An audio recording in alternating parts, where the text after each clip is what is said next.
Reason ఏమంటే ఈ 2-3 సంవత్సరాలు గడిచిన 2-3 సంవత్సరాలు మేము ఎలాంటి టార్గెట్ ఫిక్స్ చేసుకోలేదు.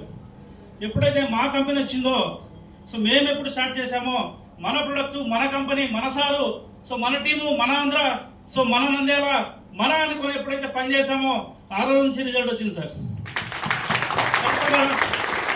సో ఫారెన్ నుంచి ఇండియాకి వచ్చి ఎన్నో కంపెనీలు ఇండియా నుంచి ఫారెన్కి డబ్బులు తీసుకుపోతా ఉన్నాయి.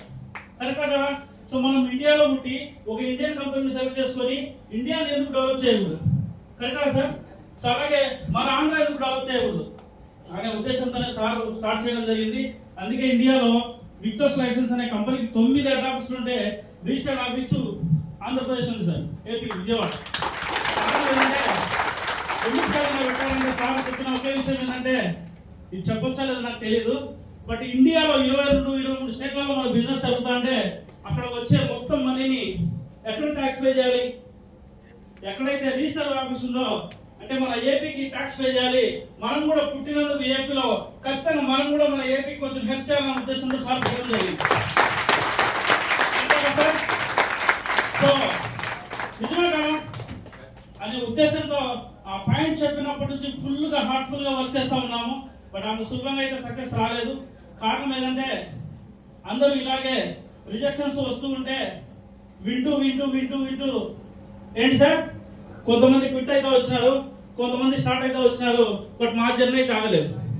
నాతో ఇనిషియేటర్కి వచ్చిన వాళ్ళు ఇప్పుడు లేరు, రైటర్కి వచ్చిన వాళ్ళు ఇప్పుడు లేరు, బట్ స్టెప్ బై స్టెప్ నేను ఏమంటున్నా అంటే ఎవరున్నా లేకున్నా నేను ఉన్నాను కాబట్టి మేము ముందర ఉన్నామంటే ఫ్రెండ్స్. ఇంకా ఫియర్ దగ్గర ఇంకా సార్ ముందర మాట్లాడడం కొంచెం ఫియర్గా ఉంది. డోంట్ వరీ, మేము సార్ దగ్గర నుంచి నేర్చుకునేది ఒకటే మై డియర్ ఫ్రెండ్స్, ప్రతి మనిషిలో 2 ప్రాపర్టీలు ఉంటాయి. ఒకటి నెట్ ప్రాపర్టీ, ఒకటి సెల్ఫ్ ప్రాపర్టీ. నెట్ ప్రాపర్టీ అంటే ఏంటి సార్? కంటికి కనిపించే కార్లు, పొలాలు, స్థలాలు, ఇల్లు, సో గోల్డ్ ఇలాంటివన్నీ అయితే. బట్ సెల్ఫ్ ప్రాపర్టీ అనేది కంటికి కనిపించదు, నిజమే కదా? సో సెల్ఫ్ ప్రాపర్టీ కనుక నువ్వు డెవలప్ చేసుకోగలిగితే ఎలా మాట్లాడాలనో, ఏం చెప్పాలనో, ఏం చెప్పకూడదో, ఎలా ఉండాలనో, ఇలాగ పర్సన్ టు పర్సన్ అంటే ప్రపంచ జ్ఞానం మీకు అవసరం లేదు, మీకేం కావాలనే ఒక చిన్న జ్ఞానం కనుక తెలిస్తే మీరు ఖచ్చితంగా డెవలప్మెంట్ అవుతారని చెప్పేసి మాకు సార్ నేర్పిస్తూ వచ్చారు. బట్ ఆ రోజు నుంచి కూడా మాకేం కావాలి సార్? ప్రపంచ జ్ఞానం కావాలా? ఏ సినిమాలో ఏ హీరోలో కావాలన్నా? సో ఏ న్యూస్ పేపర్లో ఏమొస్తుందో కావాలన్నా? No friends.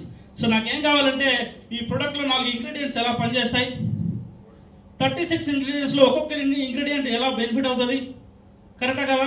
సో 36 రకాల ఇంగ్రీడియంట్స్ గురించి నేను నేర్చుకోగలిగితే ఈ పీపుల్ని